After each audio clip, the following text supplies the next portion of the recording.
Bonjour, je vais vous parler du Poppers aujourd'hui. Je suis Julien, je suis accompagnateur PrEP au Checkpoint, qui est un centre de dépistage à Paris.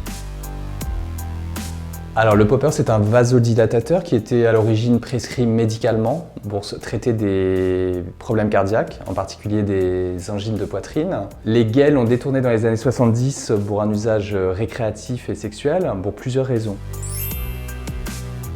Le Poppers permet de maintenir l'érection.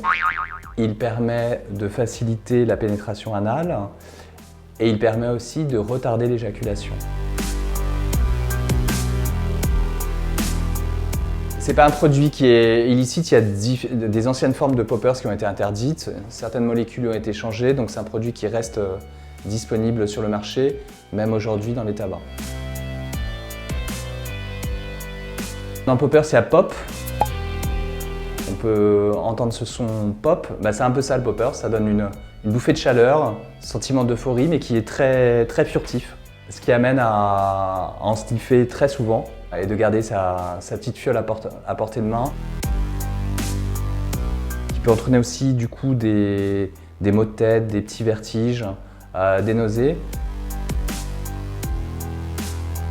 Alors ça peut être très irritant pour les cloisons nasales et pour les narines, donc provoquer des croûtes, provoquer aussi sur la peau des pâleurs ou des lèvres bleues.